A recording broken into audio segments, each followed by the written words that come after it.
wanted to document firing the first ever member of Tungsten. You're fired. Whoosh. That's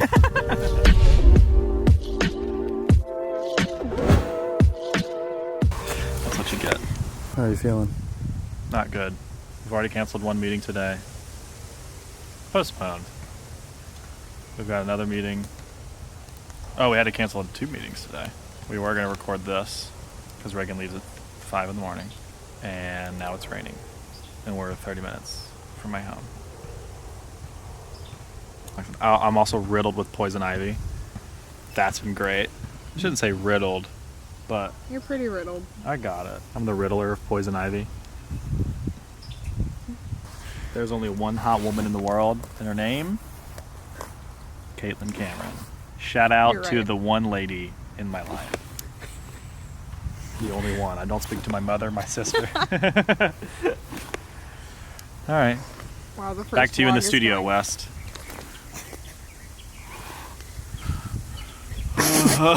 Either tomorrow or Thursday, maybe like midday.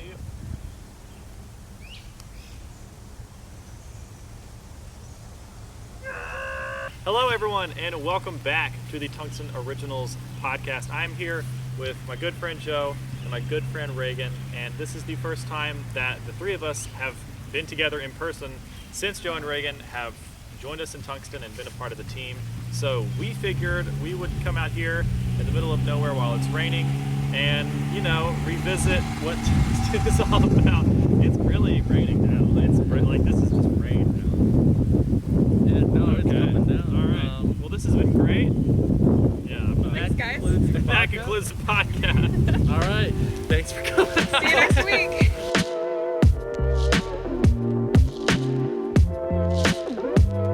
Hello, everyone, and welcome back to the Tungsten Originals podcast. My name is Wes Gibbons, and I am joined here by my producer, Raegan, Hey. and my producer, Joe. Hello. And this is the first time that the three of us have been in the same place since Joe and Raegan officially joined the Tungsten team. So I figured that we would revisit the very first episode of the Tungsten podcast, which is called What the Hell is Tungsten? And, you know, it's basically the first thing that anyone ever heard from us. It explains what Tungsten is, you know, who we are. At that recording, it was myself and Brooks and Kara, who are good friends of mine. They've been on the show many, many times, and they were kind of my partners in Tungsten at the very beginning whenever this all really started. But that was in January of 2019. It is now May of 2021. So a lot has changed, especially within the past 6 months. We've kind of had the biggest growth that we've had since this whole thing really started. So, you know, we've got some more people listening to the podcast and watching our content in general and just kind of being aware of what Tungsten is. So, you know, I figured we'd sit down with all the three of us. This is the first time that we're getting to like properly film it as well. So, you know, if you're listening to the audio only version, I highly suggest you check out the YouTube channel so you can see us in the flesh. Hopefully we don't disappoint in that department. But yeah, so again, this is the first time the three of us are out together, like as official Tungsten members. So welcome to Mississippi, folks. I know, Raegan, you've been to Mississippi before when we were originally going to shoot Blueberries back in December? November 2019. The before times. The before times. Yeah. But Joe, this is your first time coming to Mississippi. First time in Mississippi. I think I drove through Mississippi on my way out to Los Angeles. But Okay. First time like stopping through. First time. Yeah. How does it feel? It is a wild time. I highly suggest anybody who hasn't been to Mississippi, it is a must stop. Wow. You're the first person to say that. Especially the Gibbons household. Thank you. Your parents are just... They're great. Oh my gosh, They're I great. love your parents. Yeah. I've heard so many stories about your parents from like the first time you guys came down to like scout for blueberries. Right. And Yeah. like your just classic Southern just charm. Yeah. Hopefully in good ways. More good Oh, ways. in good than ways. bad. Yes, yes, They're yes. so lovely. But yeah, so it's exciting to have y'all both here. It's exciting to finally be making blueberries. But we will talk more about blueberries probably later on in the episode because some of you may not even know what blueberries is. Or again, this might be the very first episode of the podcast you're listening to. And if it is, welcome. The first episode of the podcast has like some of the most like listens of any episode, I think, because people find Tungsten and they go back and listen to that episode. So, I'm glad people are listening, but this will be by far the more accurate version of what Tungsten is, because like I said, just so much has changed in the past 2 years. So I guess a little bit about me, for those who don't know. My name is West. I'm from Mississippi. We're in my hometown right now, Senatobia, which is just south of Memphis, Tennessee. And I met these two lovely people at SCAD, the Savannah College of Art and Design, for film school. That's where we all went. And in 2018, I shot a film called 38,600 Miles Per Hour, or 38 for short. Shot that in my hometown. And that was kind of the first like Tungsten project. I've been wanting to have a production company for basically since I started making movies, and finally settled on a name. That's really all it was at that point. And so 38 was the first short film shot under like the Tungsten umbrella. That was in the summer of 2018. And then I came back to SCAD and started planning the podcast. And the podcast started in January of 2019. And in my opinion, that's when Tungsten like really started becoming what it is, because a lot of people like have names that they put short films under, but that was like we were putting out weekly content, and that's when really Tungsten kind of like, I don't want to necessarily use the phrase blew up, but that's whenever people started finding out about it in like the SCAD community, both in and out of the film department. And since then, I mean, we've produced, this is like this 70-somethingth episode of the podcast. We did one episode per week for a year straight, from 2019 to 2020. Then obviously 2020 happened, and it took a little bit. It was kind of on the back burner. Tungsten was in general. And then in the later part of last year, I wanted to like bring Tungsten back in full swing, and I wanted to finally have like some official help. Some people who were like employees. They are not paid well. No, we're not. Are you going to unionize against me? We're actually forming a strike. I'm a big union buster. We've already got our pitchforks ready. Okay, perfect. We bought shirts. Yeah. It's a little late. Yeah, exactly. But yeah, I just wanted some like official people, and I reached out to Raegan in December, and we had a super long Zoom meeting that was probably hours long, and talked about it. And then I had a 3-hour long phone call with Joe in like February, and here we are. They are both officially a part of the team. But I want to explain a little bit about like what Tungsten is now, because it's really matured, like as we have all matured. It's of course matured since 2019, but even like I feel like the past 6 months, I think whenever I brought you on, we like had ideas. Yeah. And like the overall scope of things, but now we are like executing on things. Mm-hmm. You know what I mean? So, I mean, the overall, like the short subheading that I give for Tungsten is a multimedia production company that celebrates independent filmmakers. And so, I'm primarily a writer and director. Raegan is primarily a producer, and Joe is a writer, director, and a DP. Raegan is producing Blueberries. Joe is filming or shooting Blueberries. But we all have different strengths that we like come together with, and I think we all believe like in the future of independent, film, because we are independent filmmakers. So I guess I just kind of want to pick y'all's brain about like what celebrating independent filmmakers means, because the podcast achieves that. A lot of people think we are just a podcast, which is fair. This is our most well-known like piece of content. This is what most people know us for. But we also make short films and music videos. We just got hired for our very first commercial gig, and hopefully one day we're shooting features and TV shows and that kind of stuff. Like the real goal is to have an office and employees and be up there with like the big dogs. So, but since that's kind of the core of us, I'd love to talk about that. So, I know Raegan, we, even before you were brought onto the podcast or brought onto the team, that we discussed Tungsten a lot. So like, why is that like a mission statement, something that attracts you to working for free? This is a how-to on how to get free labor out of the people you love. Use your words wisely. Yeah. He is your boss. Yeah, exactly. No pressure. No, I think, when I grew up in my hometown, there wasn't a lot of resources or just anything for film. You know, a couple of the neighborhood kids, we'd get together and I'd come up with an idea and we'd go and shoot it on the weekends and we'd edit it and we'd have a premiere in our backyard after I cut it for 3 days on Movie Maker and, you know, all that. So even growing up, wasn't really exposed to it or had people that did it, you know, and maybe took a class in high school. And so I thought I wanted to be a Foley artist because that was the only thing I had heard in high school in my class. And I was like, yeah, you know what? That's it. Right. But there just wasn't a lot of resources. And I think growing up, if I had something to listen to like Tungsten and hear all these different perspectives and hear what people do and kind of have that learning moment, I think I already knew I wanted to be a filmmaker, but I think that would have given me the confidence and push to really like pursue and have it's that possible. Right, that it is possible for, you know, little kid in Kissimmee, you know, where do you go from there? So I think especially whether it is, you know, talking to that kind of audience and reaching these, you know, audiences like that or, you know, whatever, I think it's really important to support independent filmmakers because that's just everyone's got to start somewhere and there's such a community in that, and that's what it boils down to. And I think that's what something that stands out to me in Tungsten is that celebration and that support of community in every aspect of what we do in terms of, you know, short films or even just the podcast and communicating with outreach to not even like just our SCAD bubble, but expanding into we want to learn more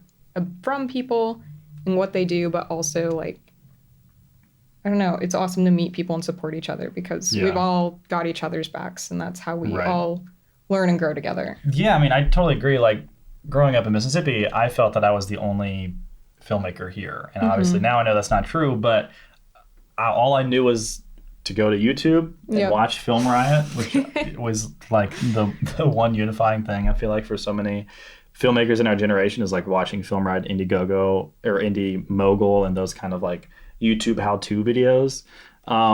But it didn't seem like, it just seemed like a faraway thing that like only rich people did or something like that. Was it similar in Ohio, Joe, for you?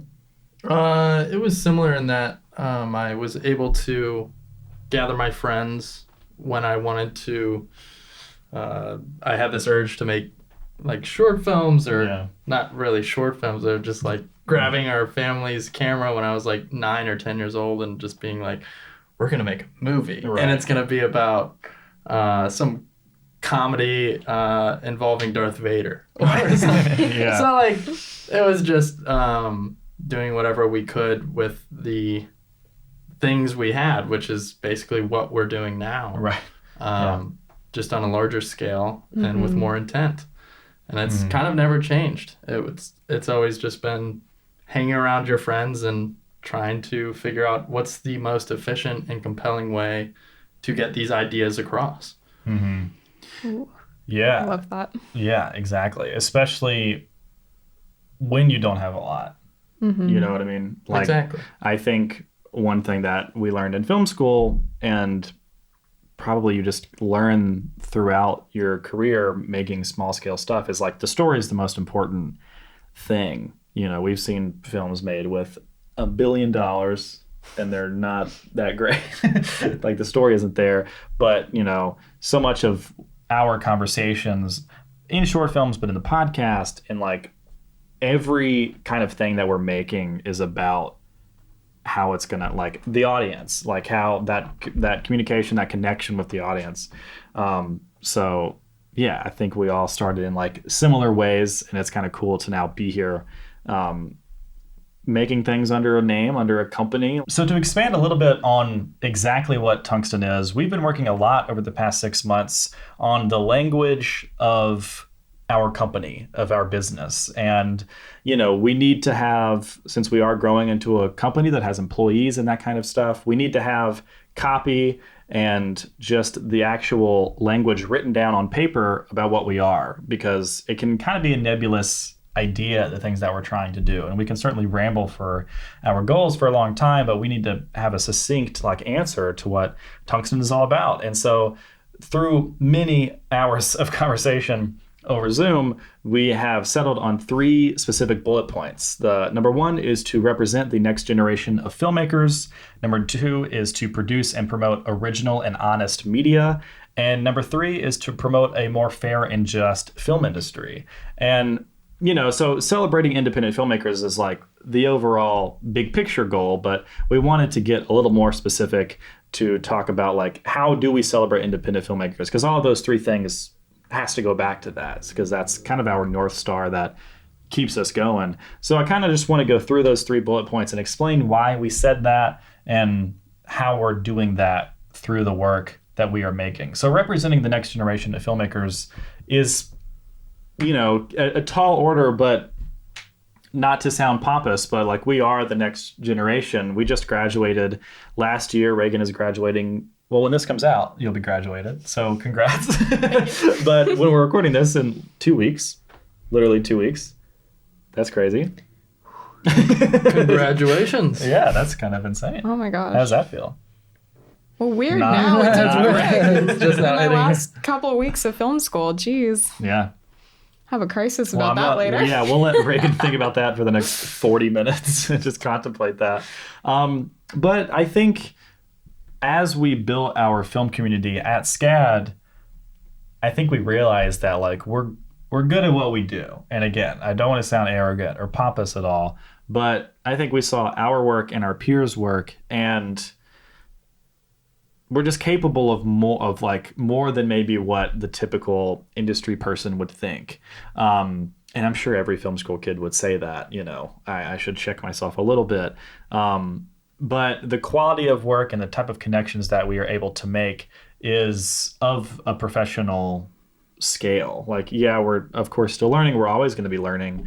But we run sets professionally, and, we are professional in our interactions with crew members and actors and all that kind of stuff. And we believe that we're the future of, the film industry. And I don't necessarily mean like us, Tungsten, or me, West Givens, or Joe or Raegan or whatever. Like our generation, the people that grew up learning on YouTube and like making films and putting them on Vimeo and that kind of stuff, like one day the old guard will be gone, and then we believe that we'll be the best people with the best tools to make, hopefully the films that we see in theaters and make the same connections that the films that are making with us, right now. But, to expand on a little bit, what do y'all think, whenever y'all hear that phrase, represent the next generation of filmmakers, like kind of what kind of comes up in your mind as filmmakers who are just at the cusp of our careers? Because it is a tall order. I think all of those 3 points are like aspirational goals that we will always be shooting for. But what kind of pops in your mind when you think of that? Joe, you want to take a crack at it first? Oh boy. As far as like the slogan, like we represent the next generation of filmmakers, I think there's a lot about the industry that is ever evolving and constantly changing, whether it's how long we work in a day. Like people want to have lives that are also outside of film. There's the constant urge to have like film be closer to what is a 9 to 5 as opposed to 12 to 14 hour days. Yeah, 12 to 14 hour day. Yeah. And having that not be the norm. So creating an environment or an industry, or trying to push this on our industry, break like what we've known of the history in terms of, when you think about the ways and the reasons that led up to us establishing unions. And now that we're seeing things that we've never seen in the industry before, moving forward towards healthier work environments, safer work environments. Yeah, exactly. The film industry is such an unconventional work environment that it has lended itself to it being, 14 hours and 12 hours. Needing for unions to arise where there's unsafe work and there's people can be treated unfairly. And with this new generation of filmmakers, coming in and realizing like, oh wow, this is not like any other job I've had. Other than the fact that, you know, you're making movies for a living. Right. There's also the 12-hour work days or even more. And no one really wants to work like that. It's just running you into the ground. Yeah. There's plenty of scientific studies behind sleep deprivation that will take years off your life. Yeah. And I think there's just a lot of want and backing behind that, especially in our generation, to make the film industry more livable. Yeah, that's a good word for it. I mean, I worked 6 months on in New York on Law and Order SVU as a COVID PA, which there are a billion harder jobs in the film industry than to be a COVID PA. But yeah, I mean, it'd be 12 to 14-hour days, and there were plenty of crew members because we filmed in Manhattan. So some people lived out on like Long Island or in New Jersey. There were plenty of people that would commute 2 hours round trip a day to their job. So that means they're automatically working 60 hours. Most jobs full-time is 40. You're automatically working 60 if you're working 12 hours a day. And then you basically have a part-time job commuting to your full-time job.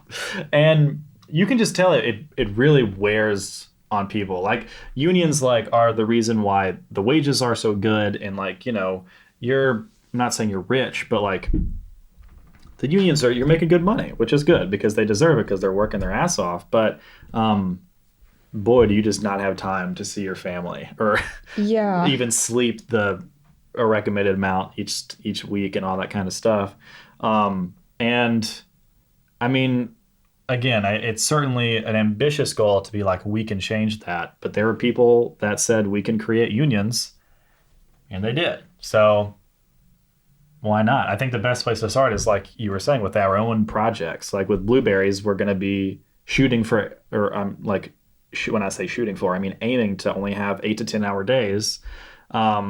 And again, this is a small short film where no one's really getting paid and, you know, that kind of stuff. It's not like a huge feature or anything, but those little decisions can have ripple effects, I think.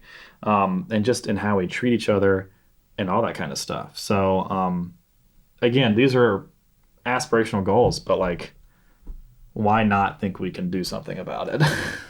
No. Because we're here. So, I mean, might as well, you know? Yeah.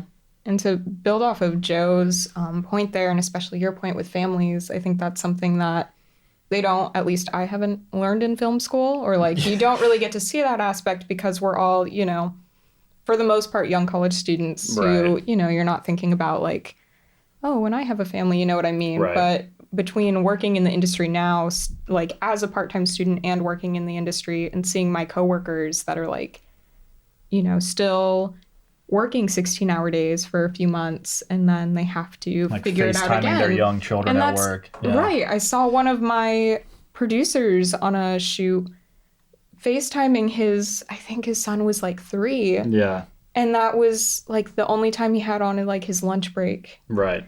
You know, and watching your kids kind of grow up like that. And he talked about how much of a struggle that is for him because of course he wants to spend time with his kids, but also like it's so demanding. And some people say like, well, that's what you get for going into that industry. But I mean, Mother's Day just passed, and one of the film Facebook pages that I follow or Instagram pages posted like photos of all these moms on set over time. You're right. Like the film Like a Mother video. Right. That I think and Netflix made or something. You know, like pregnant women running slates or like holding their kid's hand while they're gripping and just like all this stuff. And that's super awesome and super inspirational. And like, that's badass, you know? But at the same time, like, when will we have these environments that will allow you to, you know, be able to go home and see your families, you know, at decent hours? Right. So I think that's definitely something to look forward to, as well as, you know, I think our generation has lived through a lot and has seen a lot of things just in a year. Well, just in a year, but, you know, world events and, you know, technological changes. So I'm really excited to see in the future kind of a new point of the stories that we see brought to screen, because we're seeing new stories, we're seeing new representation that we haven't seen before, and it's starting small, obviously, but even like Chloe Zhao's recent win, for Nomadland, you know, just moving forward, how we can shape the industry to see more, representation, more diversity, more stories, that we probably haven't really seen before. Right. I'm excited. Yeah, exactly. And, again, to go to check myself, I feel like I have to get the disclaimer that we know these are tall orders that we're saying. And I can also kind of hear some people who've been working in the industry for a while, like, balking at those ideas of, like, you guys think you're going to change how long we're on set. And again, this isn't just us three. I don't think that just the three of us ourselves are going to change the world or anything. But, like, these are just conversations that we are having amongst our peers of, like, how we think the industry should change. And when enough people start thinking that way and acting on those things, like, the rules begin to reflect just the culture of that time. So I think the culture is changing. I think the industry has also become a lot nicer. I had Jeremy Muller, one of the second ADs from SVU, on the podcast, and he talked about the industry becoming a lot nicer. So yeah, I mean, representing the next generation of filmmakers is a big thing that we're thinking about. Something that we're thinking about with every, like, new idea we implement. Like, how can we engage with our peers and meet people from other film schools or just other communities, people that don't go to film school, all that kind of stuff, and just build that community, because we all have to look out for each other, like you were saying earlier. The next big thing that we aim for is to produce and promote original and honest media. And this is also a big topic of discussion whenever we pick up a project or are launching a new series or whatever it may be. Is it original? Obviously, you don't want to copy other people, but I think the word in there that's important to me is honest. I think we've all seen content, media, what have you, that is very dishonest and takes advantage of people. And that can be, like, as on the nose as misinformation, but also just overall, like, predatory stuff that just kind of makes you feel not good when you watch it. Like, some stuff on YouTube, certainly I watch it and I can just tell it's, like, super fake, and is, like, assuming that the audience is dumb or something. And that's just not the kind of stuff we make, like, I mean, I write family dramas, that's what we're filming in a month. The two recent projects that we picked up this year are pretty serious, movies created by honest people who are very good at what they do.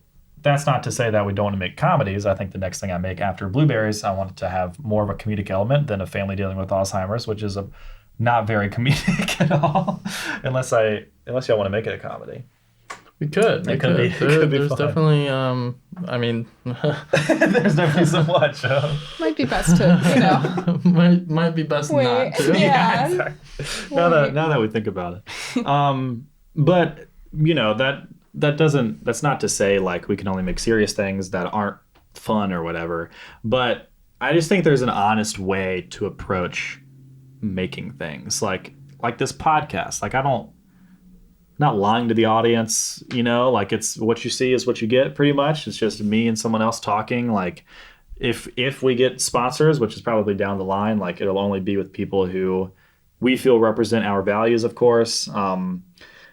We're not making any money, so, like, we're not, trying to bring on people just to, like, make a ton of money and take advantage of the people that listen to us. Like, I think that the honesty is about, like, respecting our peers and, like, the art we're trying to make, but also respecting, like, the audience, because, I mean, the fact that we're nearing 8,000 downloads and listens to the podcast across all platforms is pretty insane. So thank you to those who have listened. But we want to respect your time, and just the process, I guess, because there's ways to do this, like, and only just with the pursuit of making a ton of money. And it's kind of predatory and unhealthy. And some people do that. I mean, I'm not even thinking of any specific names, but just some people set out this and it's like, how can we take advantage of people just to profit off of them? I think even like a better word, like predatory, I mean, that just sounds that's a little too, too but aggressive. Maybe like scammy. There's a lot of scammy, like, hey, I'm in my garage with my car and I've got all these, like, this is how you become a millionaire. Yeah, exactly. Knowledge. So like weird, like yeah, here's this knowledge and I can sell it to you. Right. And like that is not anywhere. Like there's the two channels of honesty that I can see Tungsten we want to go down is like the honesty in our films and the honesty in the information about how we made those films. Right. Or Yeah. how like people make Yeah. those films. So the honesty in the films would just be like you're really only going to love a film or connect with it if it has human truth. Whether that truth is something you agree with, it is honest and it is true and it is something that you can relate to or empathize with as a human who's gone through feeling emotions or feeling whatever experience is on screen. And then as far as the channel of the honesty of Tungsten as a company is like what information are we putting out that we're telling people is this is how we made this film, or this is the information we've received from this industry professional Right. that is available now through our interviews that we would like to share with you. Like the honesty is as honest as the people we interview and the information that we see is fit to tell the audience. Right. Nice. That's a way more, Yeah. that's a way better way to say what I was saying. That's totally true. I mean, I feel like in our mentors and like the professors at SCAD, the people that were honest with us and like didn't BS us and just kind of told us how it is, like those are the people that I connected with the most. And just like the peers that we connect with the most. So Yeah, I mean, it's best not to sugarcoat anything. Like Yeah, if something exactly. sucks, like Yeah. I mean, you be honest and just be like, well, this set sucked or today sucked. And here's Right. why, because we're telling you this because we want to improve it. We Right. want to mature, move on. What did we do wrong? What was on set that was inefficient, that got our moods down, or something that we could have done in pre-production that could Right. have expedited these problems way beforehand. So it's important that we're not only honest with ourselves, but that we're honest with the audience so that it keeps us to a certain standard that we're right. constantly trying to self-improve. Yeah. And like bring other people, like help them learn to not make the same like mistakes that we're making. Some mistakes are learned best when you make them yourselves, but like, yeah, I just making it educational in that way. Yeah. Right. Because that's how, again, I learned from Film Riot and Ryan Connolly being like, hey, I was going to make this thing, and then that never happened, but now we got this film. So, yeah, I don't think I can really add more to that. I think you hit the nail. I think you hit the nail on the head. Really, that's awesome. And then the final point of of those bulleted points list is to promote a more fair and just film industry. And Joe was touching on that a lot earlier about like, the time we're on set and unions and all that kind of stuff and how that has changed the industry. But I think that's probably one of the most aspirational goals, because that's like we want to change the industry. Like that's In a lot of ways. in a lot of ways that's a tall order. And again, that starts at our level, which is the shorts level, and that is like having better representation in front of the camera and behind the camera, in the stories we are telling, in the people I'm having on the podcast, all this kind of stuff. And that is something that like I think we will always be improving. And it's not to, after last year and just after these conversations over the past several years, like many companies are making a push for diversity. I think a lot of them are doing it in a dishonest way just because they don't want to get like railed on Twitter or something like that, because it's the trendy thing to do. We believe that different perspectives makes for better stories and makes for better on-set experiences. Like the favorite sets that I have been on have been with people who like I don't know their background and I get to learn about it, and we all have these different strengths, and that comes together to make a great project, and a great product. So, again, this is something that like we're constantly striving for, like how we can expand the type of people that we're reaching out to on the podcast, who are the filmmakers that we are working with, and we'll always be improving. Like we have aspirational goals, but we're also just kind of, it's us three and then a couple of friends helping us, and we're having constant conversations about how we can do better and do bigger things. But that's also something that I think we've had a lot of conversations with our peers of like, this is a pretty like obvious thing to say, and I don't think anyone would outright disagree with this, but we've had these conversations like, okay, assaulting someone on set is bad, or harassing someone on set is not okay. How do we prevent that from happening? And it's not that we can control other people's actions, but you can promote like environments where that is very obviously not accepted, because I think we've all seen, not that we've worked on any insane industry things, but like we've just heard the stories and seen the stories of people being disrespected and like mistreated on set, and it's just not okay. And obviously that's become more public with the Me Too movement over the past like 4 years or something. But even with all those public conversations, I've talked to my peers, and it can still seem like not a lot has changed, even though it's had a spotlight put on it. So again, we're not going on big sets and like telling them how they should do things, but it all comes back to like, how do we carry ourselves, and what are the environments that like we are fostering? And my hope is that when people see a Tungsten project, like a short film, they want to work on it because they know that it's like a safe place to create, and like they don't have to worry about just any awful thing that sadly some people have to worry about working on some projects. So that's also kind of a big goal, but we're shooting for it. I mean, I'm definitely trying to foster that kind of environment on Blueberries, and I know with Lighthouse Keeping, the short that a short that we picked up that shot earlier this year was like very women-led set. Junk had a great team that involved women as well. Obviously, women aren't the only people we should be discussing, but it's steps. We haven't achieved that goal, and we're always like marching on to that universe. Yeah, I think it's a ripple effect too, because even though a lot of, bigger sets or like companies and stuff, you might look at indie films, especially people that aren't in film or people higher up in film. And it's just, well, they're little sets, they're little groups. It's just a bunch of friends, kind of deal.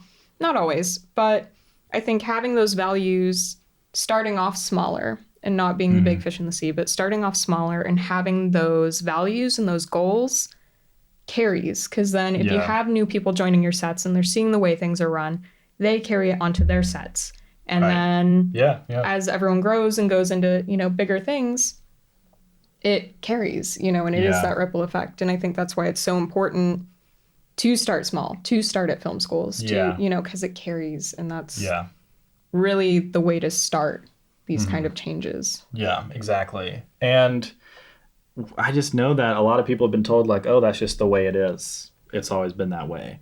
And like, man, what a way of just accepting defeat that you can't create the positive change. So, I mean, that's kind of the heart of what we're trying to do. Like, celebrating independent filmmakers is the big picture, top of the funnel thing. And then we have those 3 points, and that is who we are. That's what we're trying to do as a production company. And again, since 2019, but even since January when we released or February when we released our episode of the podcast where we introduced Joe and Raegan, even a lot has changed since then. Like I said, we've picked up a few short films since then, and we just got our very first commercial gig last week. Last week when we were recording this, I shot it. Joe is editing it. It's going to be awesome. Right, Joe? Yeah. I mean, you are a DP by... oh, shucks. By trade now. So it's... I technically did get paid to DP. So is this your first DP gig? Your first I think so. Like paid film gig for Tungsten was a DP gig. That's true. Wow. Move over, Joe. Oh my Watch gosh. I can't wait for you to be the DP again on our next paid thing. It is gorgeous, though. You knocked it out of the park. Yeah. Well, hopefully we can share some BTS content from that commercial on our social medias and also on our Patreon. That was a big thing. Launching the Patreon was a mountain of work and conversation. I think we had that idea back in January. Yeah. Probably. No, that came up very early on. And it was, and I think even before that, Maybe even we talked about that before you were like last summer. Yeah, we talked about right. that like months, and it like, what was that, March? Yeah, it was like, jeez, March of last year. Right. Wow. I was like, have you ever thought about? I was like, yeah, I just don't have the means at this stage. And yeah, I mean, you know, I'll link our Patreon pitch video below. That was really exciting, like making that video. Joe knocked it out of the park in the editing. We filmed that on my rooftop in New York. Technically my sister's rooftop. But that's just another thing, like, you know, to achieve these goals, we need to be able to have the finances to achieve them. And this is super self-funded, you know, like every dime I'm making is like going into Blueberries and into Tungsten. But the Patreon was a way to, like, you know, help recoup some of that so we can grow even more. Like, we're not pocketing anything. Like, it's all just with the goal of making more stuff and working with more filmmakers. And that's a really, really exciting project. I feel like whenever we made the Patreon video, that was like the best way of showing someone what we are about. Like, you can just send them the video because it's super polished and it's just, it hits all the points, you know, that we've been expanding on here. What else do we have? I mean, the podcast is back strong again since early February, which is exciting. We're making an intro for like short films. We just had a meeting on that today. You know, like the company motion media intro. That's exciting. We've been doing a big rebrand since like late last year. Got a new looking logo. at equipment. Yeah. Can't stop looking at those cameras and those lenses. My God. Want to buy a camera? No, we can't, but we want to. Well, crypto needs to go up a little bit more before we decide to. This is turned into the Dogecoin podcast. Yeah. Oh boy. Gosh. Okay. We do not endorse. We're being a little too honest now. This is too honest. This is what our secrets Cut this are. out. Cut this Yeah, out. exactly. Quinn, don't leave this anywhere. We're cooking up some fun things for the summer too. Oh yeah. Thanks. Oh, the thing. We can't talk about that That's yet, though. true. That's true. But the I am thing excited. we discussed the other day What? that you were asleep for. Oh, yeah. No, I mean, I was there in spirit. But Yeah. no, I know what Always. you're talking about. Yeah. Yeah. Come So, July, right? Yeah. I think so. Come July. So next month when this is out. Yeah, so keep an eye out. That might be. Can we tell no, what it's called? The name? I think we can. We can drop the name. Yeah. Do Name you want to drop? say it in unison on 3? Sure. 1, 2, 3. Filament. Let's just sit in that for a second. Yeah, keep and now we really have to follow through because that's there. Yeah. So now we. No, that's now good. we That's holding us to it, Yeah, you know? exactly. Start the edit copy. that out. Start it on the plane tomorrow. yeah, exactly. So yeah, keep your eyes peeled for that. Come early July, that thing that we just announced. Yeah. Partly announced. I think it's good to circle back to the talking about the Patreon, just because that's been such a huge part of like what we stand for and supporting Tungsten as a company. Because right now it's pretty much like we've done the one commercial thing and we're planning on doing more, and it's leading to more. Right. But having Tungsten support independent filmmakers, which is the core of like what Tungsten is. Supporting independent filmmakers. Who are independent filmmakers? People who don't have a studio behind them, people who don't have the means or the monetary to fund a full-length feature film or this film project they want to create. That's where, you know, Tungsten comes in, and the Patreon comes in, where, you know, Tungsten can help these independent filmmakers create these beautiful projects that otherwise wouldn't have been told. Right. So it's this beautiful way for people who enjoy the Tungsten Originals content to be able to help those independent filmmakers directly and know that they are contributing to independent work that otherwise would not have the means of being told. Right. So all of that is just super helpful in the sense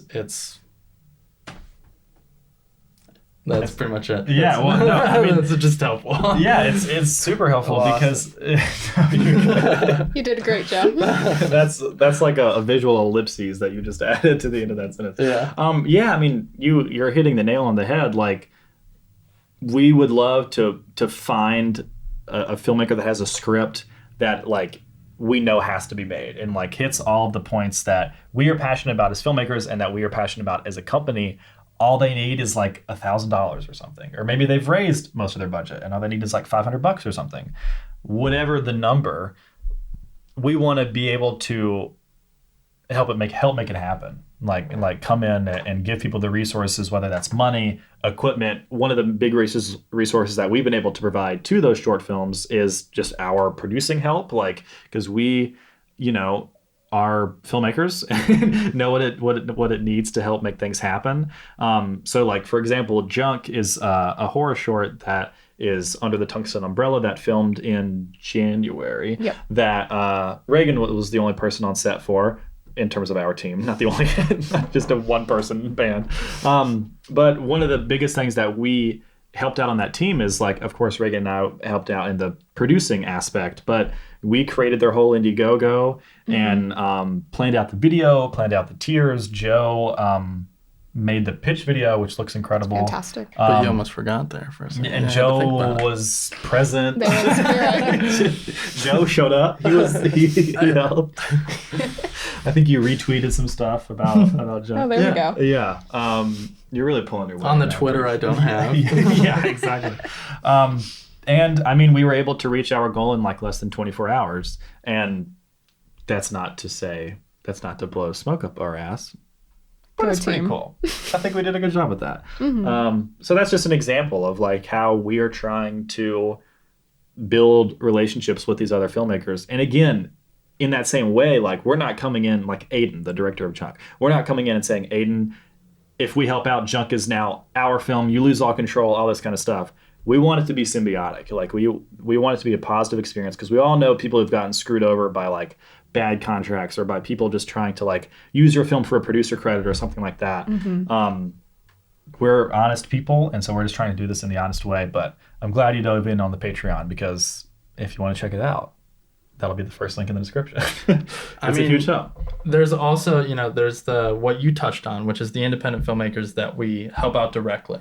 Right. But the Patreon also helps us reach out to filmmakers who might not be able to reach out to us directly, who just listen to the podcast for the information. Right. So, for example, they might listen to the podcast for the information, but they have no idea where to get these like materials or what these materials might look like, which is something that we are providing on the Patreon. Right. Which is something that it's like, going to film school and going through like sets and having all this different experience and seeing how people do things differently, and having this wide range of like seeing how different people make call sheets or different people make all these budget sheets are super helpful to try and figure out, well, what best suits my project. Yeah. And that's the kind of stuff with the projects that we're working on, we're providing on the Patreon. So you can kind of sift through a lot of those documents or details or storyboarding or those creative assets of like when we marked the script and how we figured out what we needed for production design on a certain page.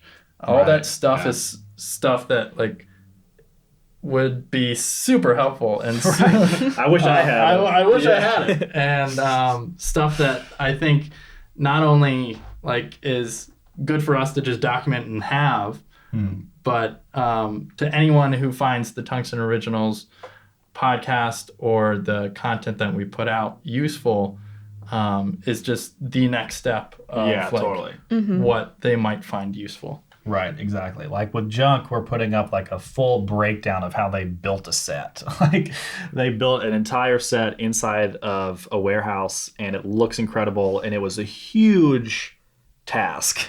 And we're lucky enough to be part of the project and have access to those documents and, behind the scenes like process images and all that kind of stuff. And if you are, entering into a film that has a large production design like budget or just art department things that they have to do, that's a great way to go and learn and get a sense of how you should organize things and that kind of stuff. So yeah, I mean, the Patreon is like by far one of the best ways, the best way to support us and make sure that this podcast can continue to happen and we can continue to make anything and reach these goals that we're trying to reach. But it's, we want to foster a good learning experience with our patrons and the people that support us. Because not everyone can go to film school. Some people have different experiences at film schools, like even just depending on your professor, all that kind of stuff. We've learned a lot and are still learning every day, both in our jobs and like the projects that we were making. I've learned a ton making blueberries over the past 2 years that we've been trying to make this film happen. So yeah, like that is, I did expect to, or I guess I didn't plan on talking about the Patreon that much, but I'm glad you bring it up because it really is, it's like the peak of what we're trying to do is there. So yeah, you should check that out if you want. But I mean, unless y'all can think of like any other things that we need to hit on, I feel like this is a good introduction to what we are trying to do. What the hell is tungsten? Yeah. I think we answered that question. Hopefully. Yeah, if you want to find out what the hell tungsten is, just keep listening to the rest of the podcasts. There's plenty of filmmakers and people that you can learn from who have amazing experiences and a lot of great information. And if you want to further delve into it, go to the Patreon. Yes, absolutely.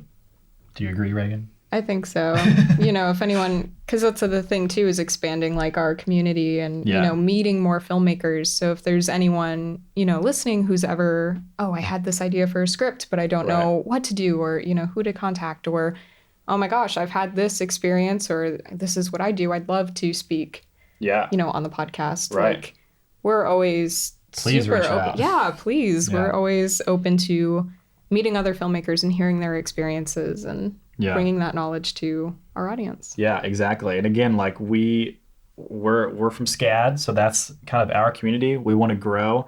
Again, if you went to film school, if you didn't, wherever you are in the world, like we want to meet you because we all, at the end of the day, want to just make great things that connect with each other. And we want to connect with each other as well. So, this has been exciting. It's so exciting, kind of surreal. We've been on Zoom for the past 5 months.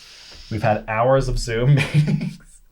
I think whenever we were launching the Patreon, you and I had like 3 4+ hour Zoom calls discussing the video and stuff like that. But I cherish those times. Those were fun. One of us. That's fair. And hopefully the dream that I like think of on a daily basis is us all having an office and having employees and paying people well and being fair and achieving these goals that we want to be achieving. And we are in our infancy, but over the past 2 years, we've achieved so much. Over the past 5 months, we've achieved a lot. And I think that we will be at our goal of being a full-fledged company, making stuff that you can see anywhere. It's doable. I think so. And, why not try to shoot for something like that? So I think that is it. I hope after listening to this episode, you now have an answer to the question of what the hell is tungsten.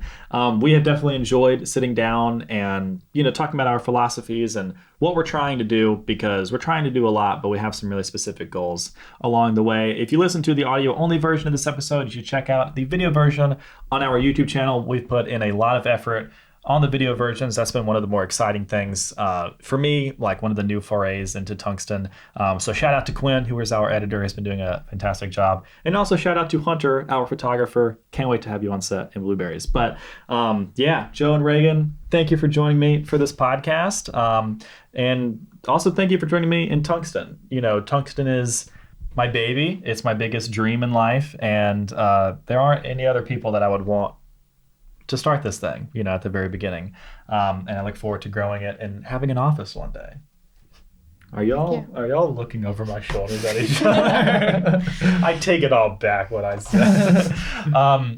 Thank you so much for listening. If this is your first episode, welcome. If you've listened to every single one, thank you. There are some bad ones out there, so thank you for putting up with all of it.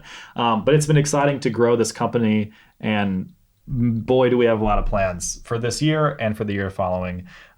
So I just really can't wait to do it all. It's a very, very exciting time to be part of Tungsten Originals. So thanks again for watching and listening. New episodes come out every Monday at 9 a.m. on wherever you get your podcasts and on our YouTube channel. June is the Tungsten month of the podcast. So we have this episode where we tell you who the hell we are. And then I'm going to interview Raegan. I'm going to interview Joe. And I'm going to interview Quinn. I'm pointing because he's the editor and he's not here. But that's all exciting. I can't wait to dive into these people's backstory and how they ended up at this table with me. So yeah, thank you all again for being here. Thank you for listening, and we'll catch you in the next one. Salute. Let's all do it. Let's all salute. See ya.